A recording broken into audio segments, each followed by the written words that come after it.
गृह तज के भय उदासे बनखंड तप को जाए।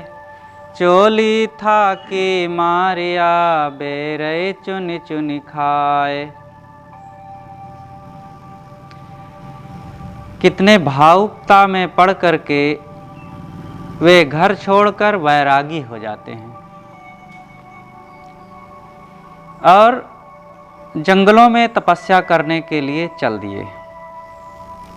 जब उनकी भावना का जोश उतरता है, भूख लगती है और काया कमज़ोर होकर निर्बल जब हो जाती है, तब वे बेर जैसे साधारण फल भी चुन चुन करके खोज खोज करके खाते हैं और अपना पेट भरते हैं।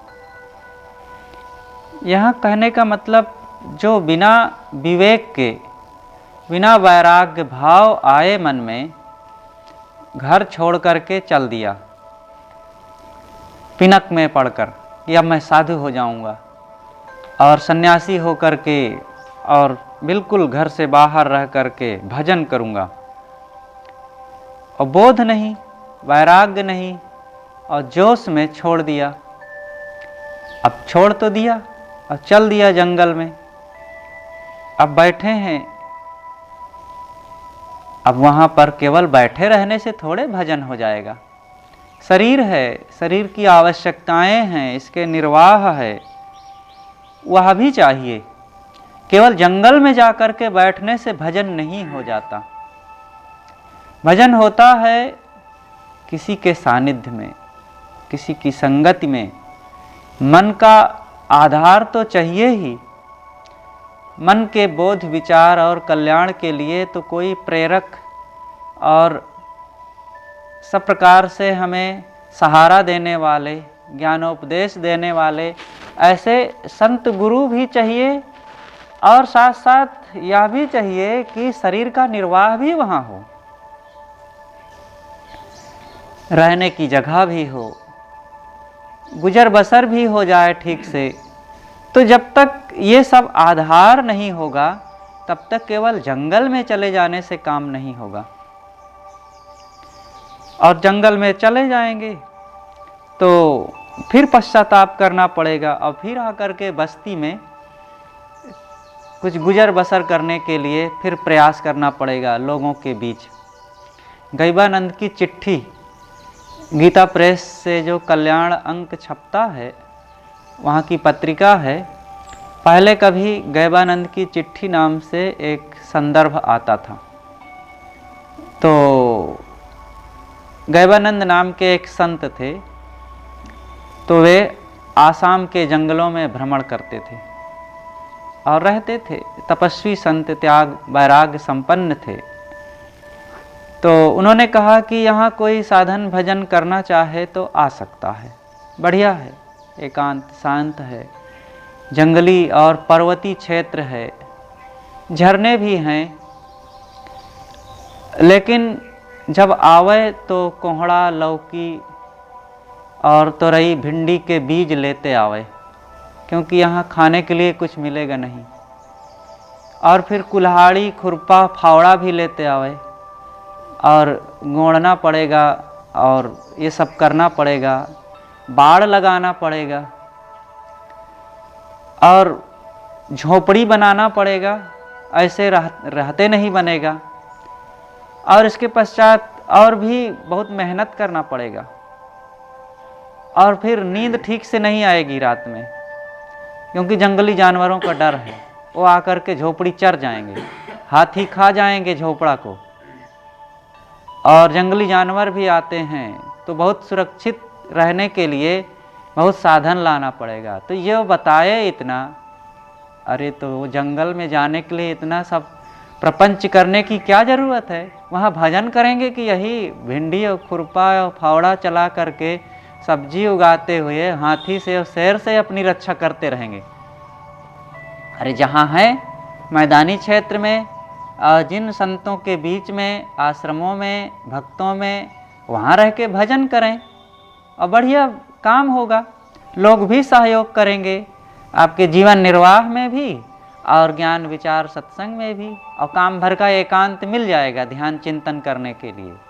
लेकिन जो एकांत की खोज में पड़े रहते हैं और खोजते खोजते जंगल जंगल भटक रहे हैं, न उनको एकांत मिलता है न भजन होता है, और समय केवल पास करते हैं और मन केवल प्रपंच में रहता है। इसलिए जो जहाँ है सुसंग का ख्याल रखे कि अच्छी संगति हो, और अच्छी संगत में रह करके जो अपने मन को साधता है, सद्ग्रंथ अध्ययन करता है, इंद्रियों का संयम रखता है, संत गुरुजनों की भक्ति भाव मन में रखते हुए त्याग वैराग्य से जीवन जीता है, वो कहीं भी भजन करता रहे, उसका कल्याण है। राम नाम जिन चीन्हिया झीना पिंजर तासु, नैन न आवे निंदरी अंग न जामे मास। जिसका नाम राम है, उस आत्म तत्व की जिन्होंने परख की, उसका शरीर दुर्बल हो जाता है और उसके नेत्रों में नींद नहीं आती तथा उसके अंगों में मांस नहीं बढ़ता। ये लाक्षणिक कथन है। ऐसा नहीं है कि जो भजन करता है वो सोता नहीं है कभी, और वो दुबला पतला कृष्णकाय बना रहता है, और जो कोई दुबला पतला मिले तो मान ले कि हाँ ये भजनानंदी है। अगर कोई मोटा ताजा है, स्वस्थ शरीर का है, तो उसको तो फिर नहीं माना जा सकता कि ये कहीं भजन करता होगा। ऐसी बात नहीं है। ये साखी के शाब्दिक अर्थ ना लगा करके लाक्षणिक अर्थ समझना चाहिए। जीवन मुक्त पुरुष भी भोजन लेते हैं, नींद भी लेते हैं, स्वस्थ भी रहते हैं। अभिप्राय यह है कि संसार से उदास रहना, रजोगुणी भोजन के लिए लालायित न रहे, शरीर को मोटवाने के लिए बहुत परेशान न रहे, और देहाभिमान को मिटावे। ये भजन का अर्थ है।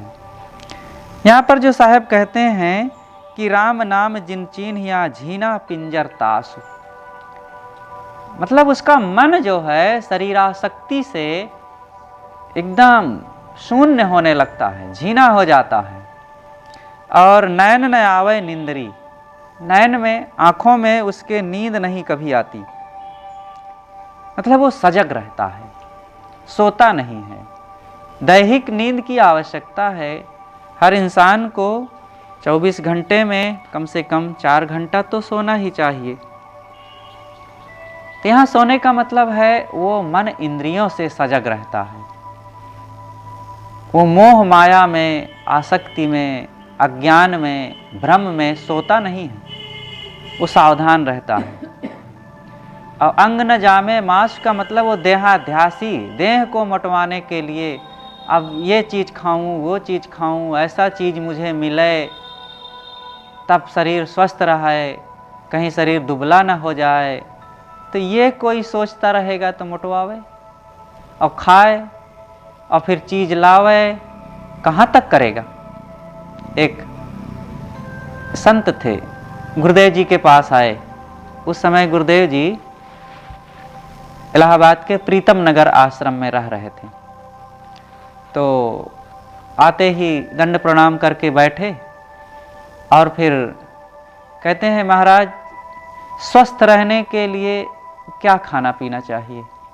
तो गुरुदेव जी ने कहा कि जो उचित मिल जाए, सात्विक, सुपाच्य और स्वल्प मात्रा में प्रसन्नता से ले लेना चाहिए, और उसी में शरीर का स्वास्थ्य अच्छा रहेगा।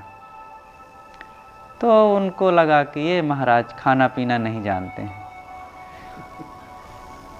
तब उन्होंने अपनी झोली से एक लिस्ट निकाला, अखबार की कटिंग थी, कहीं अखबार में छपा था तो उसको काट लिए थे और दिखाने लगे कि महाराज शरीर को स्वस्थ रखने के लिए, अच्छे स्वास्थ्य के लिए ऐसी चीज़ें खाना पीना चाहिए। तो उसमें लिखा था इतना प्रोटीन, इतना विटामिन, इतना कार्बोहाइड्रेट, इतना वसा, और ये सब के लिए इतना फल, इतना दूध, इतना घी, इतना दही, इतना मक्खन, और फिर इतना अनाज, और फिर इतना मेवे, ये सब खाया जाए तब शरीर ठीक रहता है। तो गुरुदेव जी ने कहा भैया इसे अगर वैराग करना है, साधना करना है, तो इसे फाड़ कर फेंक दो, और जहाँ रहो जो मिले वो सादा और सुपाच्य पवित्रता देख करके उसे खाओ, और यही खाना है तो फिर ये साधु का भेष उतार के धर दो, और फिर जाए के कहीं कमाओ ठीक से, और खूब पैसा इकट्ठा करो, और फिर खरीदो चीज़ें और खाओ, और जितना मन का है खाओ, फिर रोगी बनो, और फिर बिस्तर पर कूथो। गुरु जी की भाषा है। तो ये शरीर के लिए जो रात दिन चिंता करेगा वह भजन नहीं कर पाएगा। शरीर के लिए इतने चिंता करें कि संयम से रहें और उचित खाएं पिएं। संयम से रहेंगे अपने आप शरीर निरोगी रहेगा। जो लोग बहुत शरीर की चिंता करते हैं कि शरीर कहीं दुबला न जाए और कहीं शरीर को कष्ट ना हो जाए, और खूब खाएंगे और खाएंगे तो उनका शरीर और बीमार होगा और फिर वे तकलीफ में पड़ जाएंगे। इसलिए शरीर से भी अनासक्त भाव रख करके सादा सुपाच्य हल्का खाएं पिएं और प्रसन्न रहें। प्रसन्नता में सारी विटामिन्स है, सारे प्रोटीन हैं, और प्रसन्न नहीं है, चिंता, भय, लोभ, मोह, क्रोध, मनोविकारों में, राग द्वेष में उलझे हुए हैं, और पिएं खूब दूध, और फिर बनेगी गैस, और फिर न चल पाएंगे, न फिर पाएंगे, और न कुछ कर पाएंगे, और बीमार पड़े रहेंगे, डॉक्टर के यहाँ चक्कर लगाते रहेंगे। इसलिए यहाँ पर अंग न जामे माश का मतलब है कि शरीर से अनासक्त रहना। ऐसा नहीं है कि वो मोटा नहीं होता। अगर यही भाव रखा जाए तो यही कहा जाएगा कि स्वामी विवेकानंद, स्वामी दयानंद सरस्वती और सदगुरु अभिलाष साहेब जी और भी जो शरीर से स्वस्थ, और सदगुरु श्री निष्पक्ष साहेब जी, ये सब लोग साधना नहीं करते थे, यही कहा जाएगा। और जो दुबले पतले कृष्णकाय हैं, चाहे वो पावनार वाले संत का क्या नाम, विनोबा भावे सच्चे भजनानंदी कहे जाएंगे। वे भी भजनानंदी थे, लेकिन जो मोटे शरीर के होते हैं, शरीर उनका ऐसा है, लेकिन ऐसा नहीं है कि वे भजन नहीं करते, वे भी परम वैराग्यवान होते हैं। यहाँ का स्थूल अर्थ ना लगा करके लाक्षणिक अर्थ यही है कि वे शरीर के लिए बहुत चिंता नहीं रखते, और शरीराध्यास में पढ़ करके वे अन्यथा नहीं सोचते। जो जन भी जय राम रस विगसित कबहु न रूख, अनुभव भाव न दर्शे ते नर सुख ना दुख। जो साधक आत्मचिंतन में सदैव डूबे रहते हैं, वे ना सांसारिक उपलब्धियों में हर्षित होते हैं और ना उसके चले जाने में शोकित होते हैं। मतलब जो जन भीजय राम रस विगसित कबहु न रूख। जो राम रस में, आत्मज्ञान में और स्वरूप चिंतन की साधना में जो रात दिन लगे हैं, वे सांसारिक उपलब्धियों के, रुपया पैसा, पद प्रतिष्ठा और जीवन निर्वाह की अन्य समस्त चीज़ें जो भी हैं, ये सब परिवर्तनशील ही हैं। आएंगी जाएंगी, मिलेंगी छूटेंगी, बदलेंगी टूटेंगी, नष्ट होंगी, कोई दूसरे ले लेंगे। तो ये सब संसार साझे का है, और यहाँ जो कुछ मिला है एक रस सदैव हमारे पास ये बने नहीं रहेंगे, ये बदलते रहेंगे। ये शरीर बदलेगा, लोग बदलेंगे, चीज़ें बदलेंगी, ये पूरी प्रकृति बदल रही है। तो इनके बदलने में वह साधक पीड़ित नहीं होगा, हर्षित शोकित नहीं होगा, चिंतित नहीं होगा। वह तो सदैव स्वरूप स्थिति के अनुभव में और उस साधना में लगा रहेगा, और जो होना है ये देह भाव में वो सब होता रहेगा। आत्मलीन होने से उसे सांसारिक भाव तरंगे नहीं प्रभावित करती, अतएव वे सांसारिक वस्तुओं के मिलन वियोग में ना सुखी होते हैं ना दुखी होते हैं। सदगुरु विशाल साहब आश्रम में थे अपने एक जगह। उनका आश्रम वो बाहर गांव से झोपड़ा के रूप में बनाया जाता था, दूर तक परकोटे होते थे और सब फूस का ज़्यादातर होता था। एक बार रात में सो रहे थे, एकांत और तो कोई रहता नहीं था ज़्यादा, जो उनकी सेवा में रहते थे पास में थोड़ा सा दूर पर उनके झोपड़े होते थे और वहाँ 2-3 लोग रहते थे। तो रात में एक दिन चोर आ गए और साहब जान गए कि चोर आए हैं, और चोरों ने सोचा होगा कि यही गुरुजी हैं, इन्हीं के पास माल टाल ज़्यादा होगा। तो आए और साहब पहले से सावधान हो गए थे। उनके पास क्या है, कुछ नहीं रहता था, बस थोड़ी सी दवाई, कुछ सत्तू चबैना, यही रहता था और थोड़ा सा अपना उनका जो कथरी गुदड़ी रहती थी।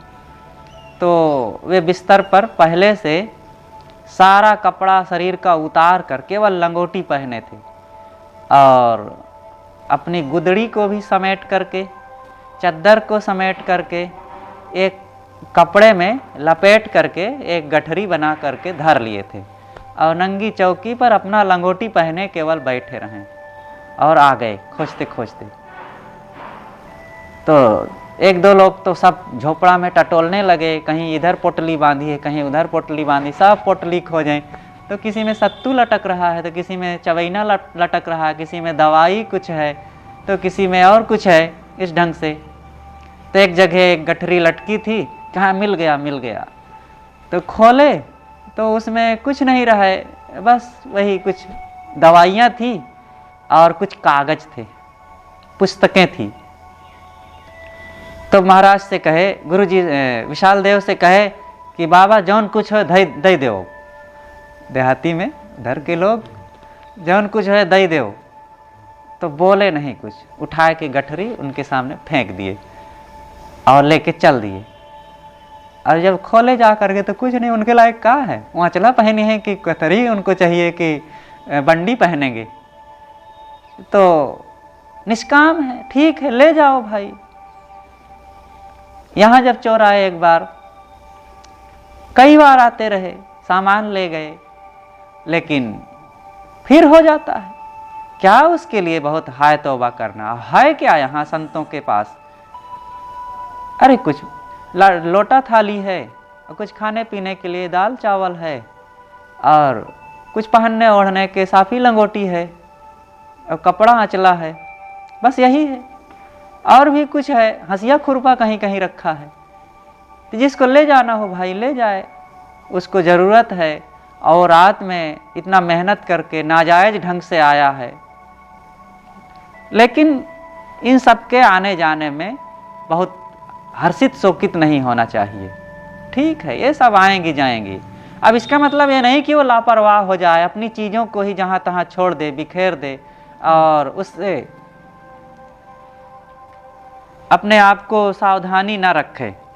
सावधानी रखना पड़ता है, सावधानियाँ चाहिए, हर चीज़ की सावधानी हो। अपने कपड़े सुखावें तो सावधानी से सुखावें। ऐसा नहीं कि हम बड़े बैरागवान हैं, अरे ठीक है जैसा सूखना होगा सूख जाएगा, और उड़ जाए कहीं और खो जाए, ये ठीक नहीं। कहीं भी अपना कमंडल धर दिए, अपना झोला धर दिए, कोई भी उठा ले जाए, ये ठीक नहीं। हर चीज़ की सावधानी, वो संभल कर हर चीज़ रखेगा, कपड़ा लत्ता, झोला, बैग, कॉपी कलम, किताब, जो कुछ उसकी है उसके लिए सावधानी तो होना चाहिए। लेकिन हाँ, जब समय आवे कि ऐसा कुछ हो जाए कि वो छूट जाए, टूट जाए, खो जाए, कोई किसी ढंग से नुकसान ही कर दे, तो उसमें भी मन में बहुत पीड़ित, कष्टित और शोकित होने की ज़रूरत नहीं है। यही है सजगता, यही है निर्मोहता। मध्यम मार्ग यही सिखाता है कि मिलने पर बहुत पुलकायमान न होना हमें ये मिल गया, वो मिल गया, और हम इन सब चीज़ों से संपन्न हैं, और खो जाने पर बहुत दुखी न होना। सब खोने वाली चीज़ें हैं। गुरुदेव जी के पास देखा जाता था कि वे हर चीज़ के लिए सावधान रहते थे। अपने कमंडल को कहीं ऐसी जगह में नहीं रखते थे कि जहाँ से कहीं धोखे से अगर गिर जाए तो टूट जाए। सदैव नीचे अनेक बार कहते रहते थे। कभी कभी गए किसी भगत के यहाँ और टेबल पर रखने की बात आई, तो अब ज़मीन में जहाँ तहाँ कमंडल नहीं रखना चाहिए, तो टेबल पर रखा जाए। तो रखना है तो बीच में रखो। बीच में और सामान रखा है तो सोचे कि चलो किनारे रख दे, हम तो है ही हैं यहाँ, गिर थोड़े जाएगा, और किनारे धर दिए। तो सदैव टोकते थे किनारे मत रखो। भले मन को लगता है कि हम तो है ही हैं, गिर थोड़े जाएगा, और गिर जाएगा और तब पता चलेगा कि अरे हम तो है ही हैं, तब भी गिर गया। तो ऐसे ही होता है। कई चीज़ों के लिए मन होता है कि अरे अभी ये कर लेंगे, और बड़ी संवेदनशील जगह में, संवेदनशील समय में उसको छोड़ देते हैं पेंडिंग में, और बात बाद में बिगड़ जाती है, और फिर केवल पछताना पड़ता है। इसलिए हर चीज़ के लिए सावधानी होनी चाहिए। काटे आम न मोरसी, फाटे जुटे न कान, गोरख पर से पारख पर से, बिना कोने को नुकसान। काटे आम न मोरसी और फाटे जुटे न कान। आम और कान, ये दो का उदाहरण साहब देते हैं। आम के पेड़ को नीचे से काट दिया जाता है जब, तब वो फिर से पनपता नहीं है। और कुछ पेड़ों में, वृक्षों में कटने के बाद पुनः उसमें शाखाएं निकलने लगती हैं, कल्ले निकलते हैं, वो पनप आते हैं। लेकिन आम का पेड़ पुनः नहीं पनपता। इसी प्रकार कान में छेद है तब तो वो भर जाएगा। समय से उसमें कोई देवियां ना पहने तो कान का छेद बंद हो सकता है, लेकिन अगर कान फट जाए तो फिर वो जुड़ता नहीं है। ये दो बातें हैं। कई बार कुछ पहने हुए देवियों को देखा जाता है कि वो फट गया है, तो फिर जो कहते हैं वो दो खंडों में दिखता रहता है। इसी प्रकार गोरख पारस पर से, बिना कौने को नुकसान। ये तो ऊपर के उदाहरण थे कि वे जैसे निश्चित अपनी सच्चाई पर स्थित हैं, चाहे आम का पेड़ हो चाहे कान हो, एक कटने के बाद, एक फटने के बाद पुनः फिर वैसे नहीं बनते। इसी प्रकार गोरख पारस पर से, बिना कौने को नुकसान। साहब कहते हैं कि हे गोरखनाथ योगी जी, यदि लोहा पारस पत्थर का स्पर्श नहीं करता है तो किसका नुकसान होगा? लोहा कहा जाता है कि पारस पत्थर से लोहा छू जाने पर लोहा फिर लोहा नहीं रह जाता है, वह सोना बन जाता है। लेकिन लोहा अपने को पर्दे में रखे और पारस पत्थर से दूरी बनाए रखे तो किसका नुकसान होगा? पारस का? लोहे का नुकसान होगा। अगर पारस पत्थर से लोहा दूर बना है, अपने आप को पर्दे में रखता है, तो पारस का क्या नुकसान है? वो तो पारस ही है, जो कहते हो है, लेकिन लोहा लोहा ही रह जाएगा, वो सोना नहीं बन पाएगा। और उससे छू जाने पर बहुत कीमती, लोहा और सोना में जमीन आसमान का अंतर है, दोनों से कोई तुलना ही नहीं है। इसी प्रकार यहाँ लोहा सोना की बात साहब नहीं कहते हैं, साधक और बोधवान सच्चे गुरु की बात कहते हैं।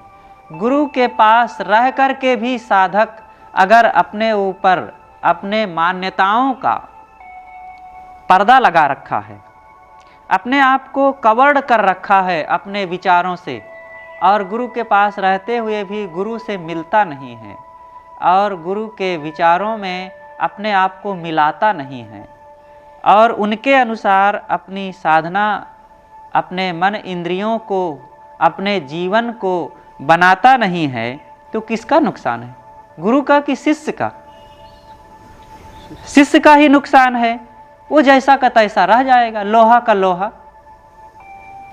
इसलिए साधकों को चाहिए कि वे अपने मन के सारे पर्दे और सारा जानने का अहम और सारे पूर्व अपने जन्म स्थान और अपने पहले के जो ज्ञान, विचार, धन, दौलत और पद, प्रतिष्ठा, रूप, जाति, इन सब के अहम को मिटा करके केवल सहज, सादे, सरल और जिज्ञासु बन करके जब सद्गुरु के पास आएंगे और भेद रहित हो करके उनके मन में अपने मन को जब मिला देंगे, तब फिर गुरु का ज्ञान, गुरु का विचार और उनकी रहनी अपने आप साधक के जीवन में आने लगेगी। तो साहब कहते हैं, गोरख पारस पर से बिना कौने को नुकसान। हे योगीराज गोरखनाथ जी, अगर पारस पत्थर से लोहा स्पर्श नहीं कर रहा है तो इसमें लोहे की ही हानि है। अगर अपने आप को भव बंधनों से साधक बचाना चाहता है तो वो सारा अहम, सारा भेद छोड़ करके सच्चे बोधवान सद्गुरु की शरण में जाए और उनके विचारों को अपने मन में स्वीकार करे और अपने जीवन को वैसा बनावे। पारस रूपी जीव है लोह रूप संसार, पारस ते पारस भया परख भया टकसार। जीव पारस रूप है, जीव, और संसार लोहा रूप है। अर्थात जीव चेतन है और संसार जड़ है। यहाँ दो की दुनिया है। दुनिया शब्द ही बना है दो से। दो होने से यहाँ दुनिया कहा जाता है। कोई नहीं तिनिया कहता ना, दुनिया दो की चीज। यहाँ दो ही चीजें हैं, जड़ है और चेतन है, और ये जड़ चेतन के संबंध से यहाँ सारी सृष्टि चल रही है।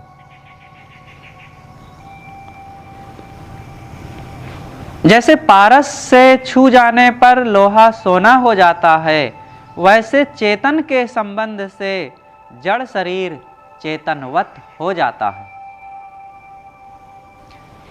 साधारण लोहा पारस के स्पर्श हो जाने से फिर वो बहुत कीमती सोना बन जाता है। इसी प्रकार ये शरीर बहुत साधारण है। शरीर जड़ है, और शरीर कितना साधारण है ये आज भले न पता चलता हो, लेकिन किसी मृतक व्यक्ति को जब देखा जाए तो पता चल जाता है। उसके पूर्व की बातें याद करें, वो कितना तेजवान था, चमकता था, दौड़ता था, उसका प्रभाव था देश दुनिया में, और जिधर हुंकार देता था लोग कांप जाते थे। और मतलब उसके रूप का सौंदर्य और उसके घर परिवार समाज में प्रभाव, उसकी कलाएं, उसकी योग्यताएं और उसकी कार्य करने की क्षमता, बौद्धिक क्षमता कैसी थी। और आज शरीर से जीव के निकल जाने के बाद अब उसकी क्या दशा है। तो उस समय जो शरीर में चेतन था, उस समय की योग्यता और इस समय की दोनों में कोई तुलना ही नहीं है। तो उस समय क्यों ऐसा था? क्योंकि उस समय चेतन जीव की उपस्थिति थी, और उसकी उपस्थिति से सारी योग्यताएं उपस्थित थी, और सारा ज्ञान, विज्ञान, कला, कौशल उसके शरीर से, उसके जीवन से प्रस्फुटित हो रहा था, और सब तरफ से उसका प्रभाव और लोग मान सम्मान करते थे, और उसकी योग्यताओं को देख करके लोग भी दांतों तले उंगली दबाते थे कि वाह भाई, ऐसी योग्यता, ऐसी महानता। लेकिन चाहे जितना योग्य व्यक्ति हो, शरीर छूटने के बाद शरीर की तो वही दशा होनी है जो एक बिल्कुल साधारण बुद्धिहीन व्यक्ति की होती है। और इतना ही क्या, जैसे एक पशु की दशा होती है, जैसे एक बैल, घोड़े, गधे और कुत्ते का शरीर होता है, वही तो आदमी भले जानवरों के शरीर को ठिकाने नहीं लगाता है तो कोई कहे कि अरे बड़े निंदनीय, और मनुष्य के शरीर को ठिकाने लगा दिया, गाड़ दिया, जला दिया तो कहते हैं कि बहुत अच्छा हुआ। और किसी को बहुत अच्छे ढंग से दफनाया गया और चंदन की लकड़ी से चिता सजाई गई तो कहें अरे वो तो मुक्त हो गया। वो क्या मुक्त है? चंदन से करो और चाहे सोना चारों तरफ लगा के सोने के से भस्म करो उसको। जीव की जो जीवन में गति थी वो तो शरीर छूटते ही जीव सब लेकर के चला गया। अब शरीर जड़ है, चाहे उसको चंदन की लकड़ी से जलाओ और चाहे रेंड की लकड़ी से जलाओ, कोई फर्क पड़ने वाला नहीं है। चाहे मिट्टी में गाड़ो और चाहे जंगल में यूं ही ले जाके छोड़ दो, कुछ फर्क पड़ने वाला नहीं है। शरीर को मिटना ही है और वो मिट ही गया, और चेतन जीव को अपने कर्मों का फल मिलना ही है, वो तो मिल ही चुका है। तो इसलिए समाधान यही है और करने योग्य यही है कि जब तक जीवन है तब तक व्यक्ति को बड़ी सावधानी से जीवन को जीना चाहिए, कर्मों को करना चाहिए। तो साहब कहते हैं पारस के स्पर्श से लोहा केवल सोना होता है, पारस नहीं होता। लोहा पारस का स्पर्श करता है तो सोना ही बनता है, पारस नहीं बन जाता है। लेकिन यहां तो चेतन के स्पर्श से शरीर चेतनवत भासने लगता है। पारखी सद्गुरु के संसर्ग से मनुष्य पारखी हो जाता है, यही पारस से पारस का होना है। सत्यासत्य का जो निर्णय मिल जाता है और वह ज्ञान मिल जाता है तो मानो पारखी सद्गुरु के समान ही वह हो गया। पारस ते पारस भया, परख भया टकसार। यहाँ केवल चेतन की ही बात नहीं है, यहाँ साहब बताना चाहते हैं कि जब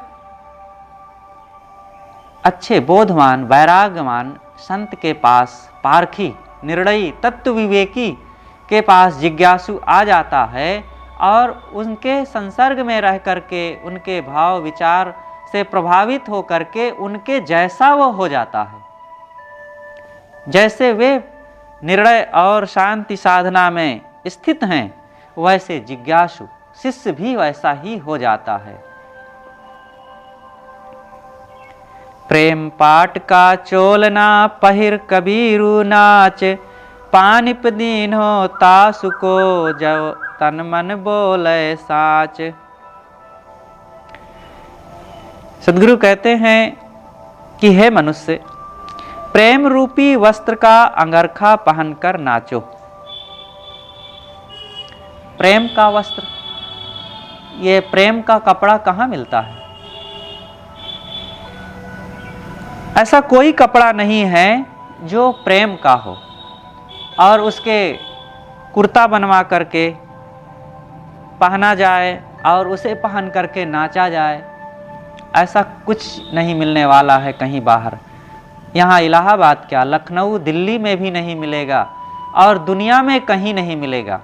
प्रेम नाम का कोई वस्त्र होता ही नहीं है। फिर साहब यहाँ उसके अंगरखे को पहन करके नाचने की बात क्यों कहते हैं? उसका मतलब यही है कि हमारा जीवन प्रेममय हो जाए। भले कपड़ा नहीं होता लेकिन प्रेम तो है। प्रेम दिखता नहीं है लेकिन फिर भी सब जान लेते हैं, सब देख लेते हैं। ये प्रेम आंखों से देखने की चीज नहीं है, लेकिन फिर भी सब पहचान लेते हैं। कैसा अद्भुत है। जब बच्चा बोलना नहीं जानता था, तब उसकी भाषा को माँ पहचान लेती थी, उसकी जरूरतों को वो समझ लेती थी। लेकिन जब बच्चा बोलना जानने लग गया, तब कहता है कि माँ तुम मेरी बातों को नहीं समझ पाओगी। बिना बोले माँ समझ लेती थी उसकी जरूरतों को, उसकी भावनाओं को। अब आज वो बोलना थोड़ा क्या सीख गया, अब माँ को महाबुद्धू समझने लग गया। लेकिन जो समझने की बात थी वह माँ पहले भी समझती थी, आज भी समझ रही है। तो यहाँ पर ये ऐसी चीज है भावना, प्रेम, कि यहाँ पर पढ़ाई लिखाई की जरूरत नहीं है कि इतनी डिग्री हो, इतनी भाषाओं को जानता हो तब वो समझेगा। अरे प्रेम की भाषा तो मनुष्य क्या, पशु पक्षी भी समझ लेते हैं। इसलिए हे साधकों, हे कल्याण इच्छुकों, तुम अगर शांति चाहते हो, अपने जीवन में आनंद का विस्तार चाहते हो, तो प्रेम से संपन्न बनो। प्रेममय अपने जीवन को बनाओ, सबके प्रति प्रेम। जीवन का सारा व्यवहार प्रेम पूर्ण होना चाहिए। हम जहां जाएं, परिचितों में अपरिचितों में, सबसे कुछ ऐसा व्यवहार करें, ऐसी वाणी बोलें, ऐसा काम करें कि लोगों को खुशी मिले, लोगों को किसी ना किसी ढंग से बौद्धिक संतोष हो, आत्मिक संतोष हो और मानसिक संतोष हो। ऐसी बातें ना बोल दें, ऐसी क्रिया ना कर दें और ऐसी मानसिकता ना अपनावें कि उनको देख करके कष्ट होने लग जाए। प्रेममय होना चाहिए। प्रेम जहाँ भी होगा वहाँ हमारी भावनाएं, हमारी क्रियाएं और हमारी वाणी, ये सब सत्यम शिवम सुंदरम ही होगा। और प्रेम के अभाव में लोग दूसरों से क्या, अपनों से नफरत करने लगते हैं, अपनों को पराया बना लेते हैं और अपनों में विवाद झगड़ा ठान देते हैं। इसलिए साहब कहते हैं सदैव प्रेम में, भोजन बनावें तो प्रेम से बनावें, झाड़ू लगावें तो प्रेम से लगावें और लोगों से बातचीत करें तो प्रेम से करें, उखड़े उखड़े और कड़े शब्दों में, रूखे शब्दों में नहीं। प्रेम होना चाहिए। हर दम अपने आप को हम इतना सरल, विनम्र, सहज बना के रखें और प्रसन्न रखें और विवेक पूर्वक अपनी व्यवहार, क्रिया और भावनाओं को रखें कि सोते समय भी हमें आकर के कोई देखे तो कहे कि वाह, इसका सोना भी बड़ा अच्छा है। क्योंकि जिसका जागरण अच्छा होगा, वो सब समय प्रेम से तरबतर होगा, तो उसके सोने में सपने भी अच्छे आएंगे और उसके सपने में भी प्रेम का ही विस्तार होगा और उस समय भी वो मुस्कुराएगा। छोटे बच्चे को कभी आप नहीं बड़बड़ाते हुए देखे होंगे सपने में, और गाली देते हुए, लड़ते हुए और झगड़ा करते हुए नहीं देखे होंगे। छोटा बच्चा जब सोता है तो उस समय भी मुस्कुराता है कभी कभी सपने में। तब क्या कहती हैं माताएं?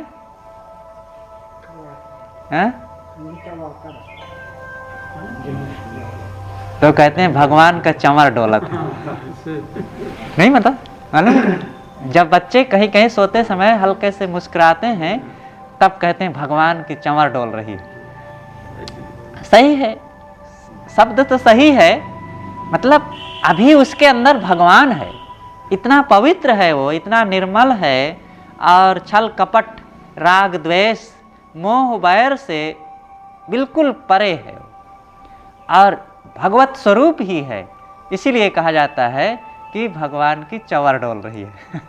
मतलब इतना निर्दोष है वे वह कि उसमें कोई किसी प्रकार का विकार और मलिनता नहीं है। और ये मलिनता ना होने की ही पहचान है कि वो सोते समय सपने में भी मुस्कुरा रहा है। ऐसे हर उम्र में इंसान को होना चाहिए और ये तब होगा जब हमारा जीवन प्रेममय होगा। साहब कहते हैं, पानिप दीन्हो तास को जो तन मन बोले साँच। जिसके जीवन में प्रेम का प्रकाश फैल चुका है और जो सब प्रकार से प्रेम से तरबतर है, तब तो प्रकृति, पूरा समाज, यहाँ आसपास के लोग और अपने मन की दशा, ये व्यक्ति के व्यक्तित्व में चमक उत्पन्न करती है। सब प्रकार से वो आनंदित रहता है, बाहर से भी सम्मान पाता है और भौतिक चीज़ों से भी उसको बड़ा संतोष मिलता है। उसको कभी कमी का अनुभव नहीं होता। जिसके जीवन में प्रेम है, संतोष है, सदाचार है और सद्गुण है, तो उसको क्या कमी है? उसकी इच्छाएं ही नहीं है, बहुत तृष्णा ही नहीं है। तृष्णावान व्यक्ति को कमी महसूस होती है, चाहे जितना उसके पास भौतिक चीज़ें हो जाए, लेकिन उसको कमी का एहसास होता है। लेकिन जिसने तृष्णा का ही त्याग कर दिया, जब आवे संतोष धन, तो संतोष हो जाने पर उसको सब समय तृप्ति का अनुभव होता है, शांति का अनुभव होता है, पूर्णता, हर चीज पूर्ण है, पर्याप्त है। तो साहब कहते हैं कि पानिप दीन्हो तास को जो तन मन बोले साज। यह विश्व प्रकृति उसी के जीवन में चमक देती है और विवेकवान मानव भी उसी की मर्यादा करते हैं, जिसके तन में, मन में और वचन में सत्य समाया होता है। सत्य, साँच, तन मन बोले साँच। जो सब समय सत्य का व्यवहार करता है, तो यही तो सच्चा प्रेम। इसलिए साधक को अपने जीवन को पूरी तरह से तराशना चाहिए। जैसे हीरा तराश देने पर उसकी कीमत बढ़ जाती है, 10 गुना कीमत। अगर वो कीमत 10 गुना नहीं बल्कि बहुत ज़्यादा बढ़ जाती है। बिना तराशा हुआ हीरा बहुत बेढौल, खुरदुरा, बदरूप दिखता है, लेकिन उसी को तराश देने पर वो झलझलाने लगता है, चमकने लगता है, उसके अनेक पहल बन जाते हैं और वो सबका प्यारा हो जाता है, बहुत कीमती हो जाता है। ऐसे व्यक्ति है जब वो अपने जीवन को ज्ञान, विचार, सद्गुण, सदाचार, भक्ति और शांति, संतोष से वंचित रहता है, तब दोष, दुर्गुण, दुर्व्यसन, दुष्कर्म की गंदगी उसके जीवन में लगी होने से वो कहीं भी प्यार नहीं पाता, कहीं भी सुख संतोष का अनुभव नहीं करता, कहीं भी सम्मान नहीं, और अपने अंदर मन में अशांति, पीड़ा से जलता रहता है। लेकिन वही सत्संग, सद्गुण, सदाचार और सद्भावनाओं से जब अपने आप को पूरी तरह से सिंचित कर लेता है, तब उसके जीवन में आनंद के फूल खिलते हैं। वो सब तरफ से, बाहर से भी सम्मान पाता है और सबसे बड़ी बात है कि भीतर से वो संतुष्ट रहता है, प्रसन्न रहता है। इसलिए हम सबको अपने जीवन को प्रेममय बनाना चाहिए।